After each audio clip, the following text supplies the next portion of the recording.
Welcome back to history with इंसान।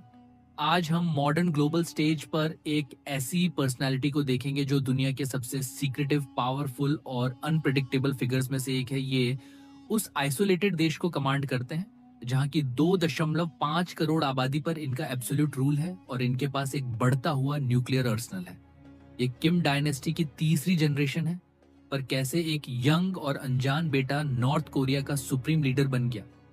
आज हम किम जोंग उनकी बायोग्राफी, उनके राइज और उनके एब्सोल्यूट रूल को डीप डाइव करेंगे। इस लीडर को समझने के लिए हमें उनके बचपन को देखना होगा, हालांकि सच्चाई पता लगाना बहुत मुश्किल है।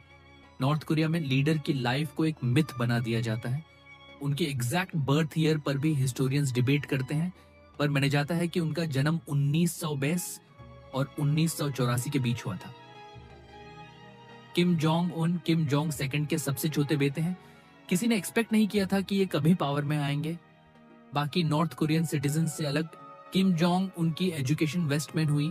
एक फेक नाम के अंडर उन्होंने स्विट्जरलैंड के बर्ने में इंटरनेशनल स्कूल अटेंड किया। क्लासमेट्स बताते हैं कि वो एक शांत स्टूडेंट थे जिन्हें बास्केटबॉल, स्पेशली शिकागो बुल्स, बहुत पसंद था। उन्होंने वेस्टर्न कल्चर को एक्सपीरियंस किया, पर 2000 में प्योंगयांग वापस आने के बाद वो अपनी फैमिली का बिजनेस संभालने के लिए तैयार थे। टर्निंग पॉइंट दिसंबर 2011 में आया। किम जोंग उनकी हार्ट अटैक से डेथ हो गई और पूरे देश में मॉर्निंग शोक घोषित कर दिया गया। सिर्फ 27 या 28 साल की एज में किम जोंग उनको अचानक पावर दे दी गई। ग्लोबल एनालिस्ट्स को डाउट था। उन्हें लगा कि वो इस कॉम्प्लेक्स देश को चलाने के लिए बहुत यंग और इनएक्सपीरियंस्ड हैं।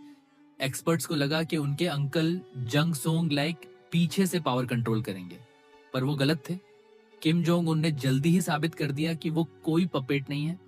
अपना कंट्रोल सॉलिड करने के लिए उन्होंने अपने विरोधियों को हटना शुरू किया।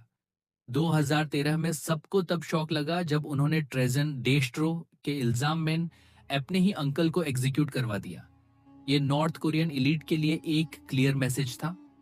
नए लीडर की पावर एब्सोल्यूट है और कोई भी सेफ नहीं है।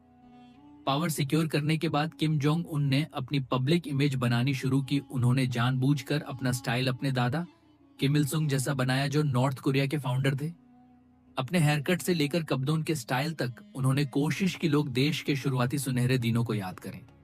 उन्होंने पब्लिक से इंटरेक्ट करने का तरीका भी बदला। उन्होंने खुद को एक मैन ऑफ द पीपल, आम आदमी का नेता की तरह दिखाया, जो हंसते हुए लोगों को गले लगाते, फैक्ट्रीज चेक करते और यहाँ तक कि थीम पार्क में घूमते हुए नजर आए। उन्होंने अपनी वाइफ री